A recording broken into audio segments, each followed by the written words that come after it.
Hey crafters, welcome to Paulette's Pretty Paper Crafts. It is February 4th, 2016, and I am playing in Kathy Rakusin's 30-Day Color Challenge. I also follow Dina Kowal, who is just an amazing artist as well, and she sent me a blog post where she did some watercolor painting with instant coffee. I can't get it out of my mind, so that's what I'm going to do today. I've got this lovely cup from Gordman's that I purchased several seasons ago. These designs are by Jennifer Brinkley, and I wish she would make these into some stamps. They're just amazing. So I'm going to use Cafe Girl. There's also a shopping girl, a shoe girl, and a spa girl, and they're so much fun.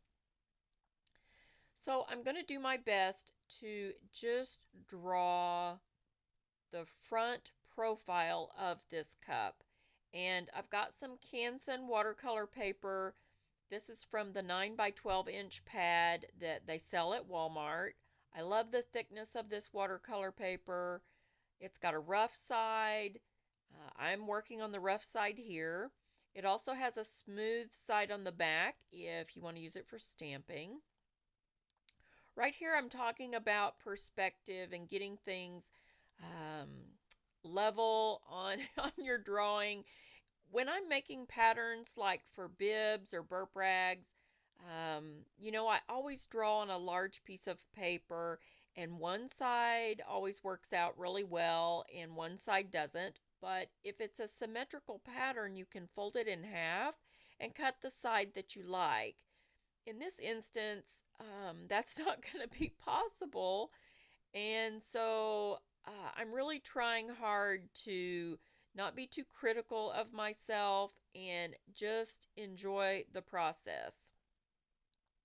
I'm not a sketcher by any means, and you can see here I've already grabbed my eraser and decided that my drawing absolutely has to be the front profile and nothing more. I had hoped to speed this up and edit out parts of this video, but I'm working from an Android tablet, and I have purchased, after several frustrating days, the CyberLink Power Director Editing app for Android specifically, but I'm finding that it's lacking in several areas. So anyway, this is a 16-minute video. Please feel free to fast forward. So let's get back to the tutorial. I am drawing as lightly as I possibly can with my number 2 pencil so I don't press into this watercolor paper. And as you can see, parts of my drawing weren't really going well, and I've erased, and that's okay because I'm drawing really light and I can erase successfully and continue on. So I'm not a great sketcher. I sketch very few things, and it's, if I have a really awesome inspiration piece or photo to go by, then I can do decent. I've talked about this before. I only had one art class, and that was the first year in college, and that was 33 years ago. And our teacher wasn't there to teach art. He already thought we should know how to do everything. So I didn't learn anything in that class. I floundered. And I love that we have the internet and that people share their art. So anyway, now I'm ready to deepen my lines so I can see where to do my painting. So now I'm just drawing in some really heavy lines. And I tried to keep my drawing as simple as I could. And if you'll notice, I turn my work and pull my pencil towards me. That's what's most comfortable for my older hands, and I tend to do that when I'm coloring with my Copics as well. So don't be afraid to turn your work. Okay, so my cup is too narrow and my handle's too big, but I'm just going to roll on because this was really late at night. It was 11:30, 12 o'clock at night, and I just needed to get done. The top of my cup felt really empty, so I'm just mimicking these little marks from the pedestal of the cup. And I'm darkening these across the bottom. And then I forget to darken the ones on the top, but that's okay. Now I'm going to mix up my coffee, and my instant coffee is really old. I had to take a knife and really try to chunk this up, and I would have loved to have cut all of this out of my video, but again, PowerLink would let me trim my video to begin with, but then I couldn't get the voiceover volume to match the unedited portions of my video. So I've had to just speed the whole video up and do a voiceover over the whole thing. I've asked for some assistance, and they sent me their little 30-second videos that don't tell you anything. So I'm just right back where I was. So anyway, okay, I'm got my coffee mixed pretty well here, and now I'm going to add some water to some areas of the cup, like the rim, the handle. I don't always do this, but I was hoping that this would help the coffee flow. I'm going to add to the top of the pedestal and the bottom of the pedestal. I've got way too much water right here at the top of the pedestal, so I'm just getting rid of some of that. Now the coffee did travel a little bit, but it didn't go all the way to my pencil lines. So I'm going to just go ahead and push it with my paintbrush. I'm using this really heavy aqua painter. This is from a 3-pack from Michael's Arts and Crafts. I don't even remember the brand. It may have been their brand. They don't regulate water, so I don't even put water in them anymore, but they have a nice round paintbrush, which seems to be a natural hair, and it holds a lot of medium, so I do enjoy using them. They have a nice big barrel, so they're really great for older hands as well. Now, I'm putting coffee down and taking a little bit away, and just trying to add dark areas where I think they would be.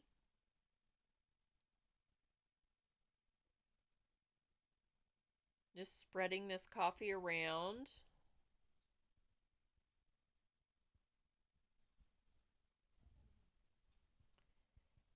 And I'm going to dip my brush in some water and try to, I was hoping that would make a light spot, but it didn't really. So I'm going to wad my paper towel up and try to take some of that up.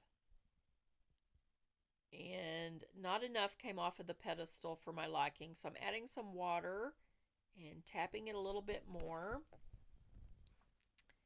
And then trying to make a highlight on the handle. And I'm going to move this concentrated coffee at the top around a little bit more. Now, can you see I've got a big bloom? I've got a couple of blooms here. I'm trying to spread out the one at the top, and then I touched the one at the bottom, and then I was like, oh, I'll just smear over the whole thing. And then I didn't like this at all. So I'm going to tap it some more with my paper towel.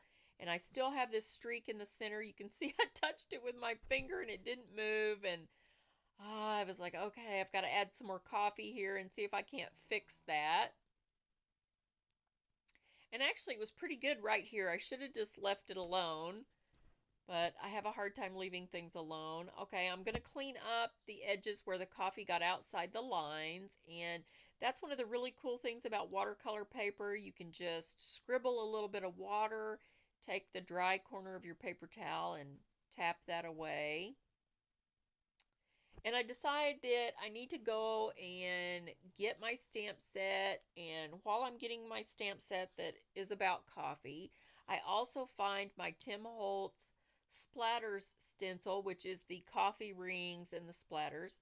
So here is the Fiskars Latte Love stamp set. It has a little sentiment in it called thanks a latte.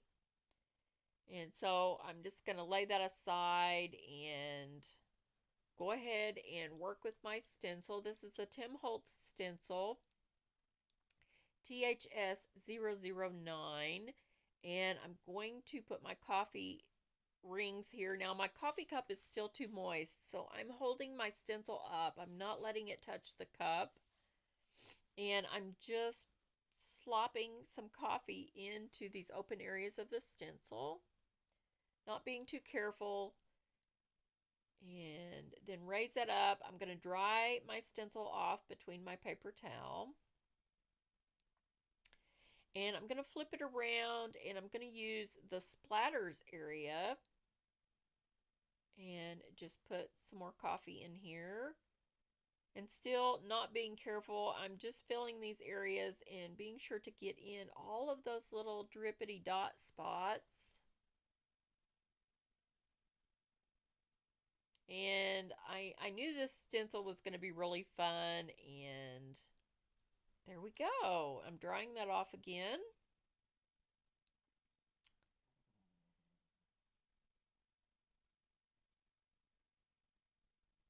And I'm going to work on my stamp set here. Now I'm going to grab the Thanks a Latte sentiment, and I've decided to cut the thanks away. I don't know why I didn't just tape it off, but I do cut my stamps apart. Jennifer McGuire gave me permission to do that, and I do find that it serves me well. So now I'm left with a latte.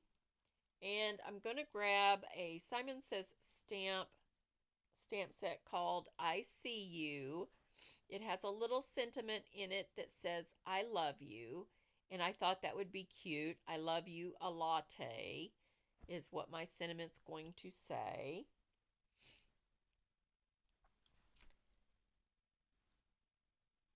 And I'm going to stamp those in some Timber Brown Stays On ink, because it's a nice dark brown ink, and I just got the refill for it.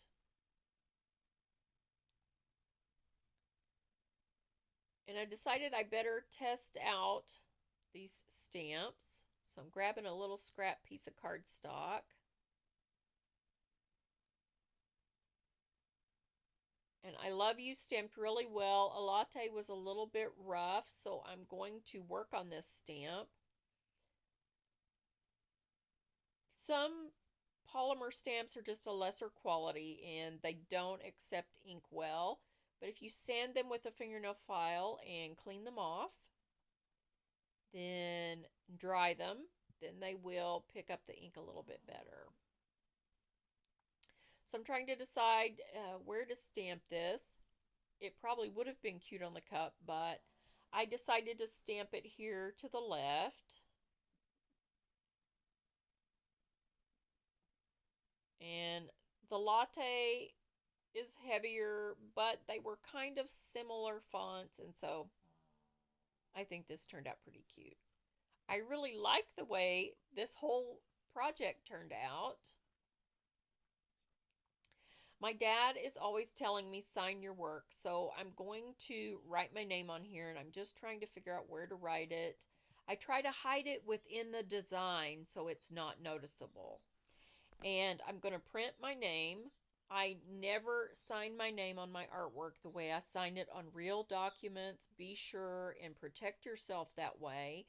We've had several instances of identity theft already.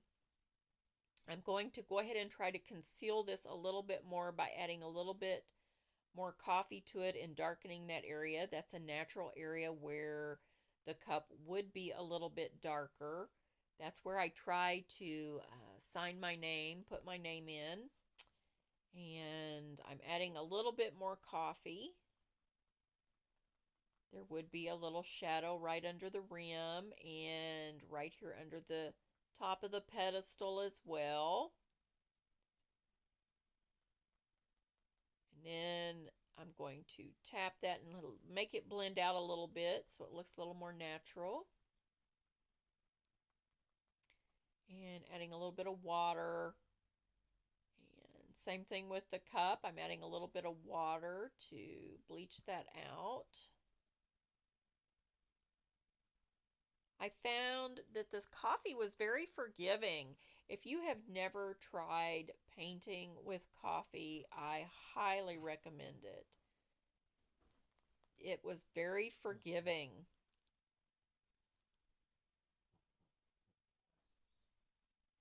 And I hope that you guys are getting to play in Kathy's 30-day color challenge. I love that it's just to sit down and color something.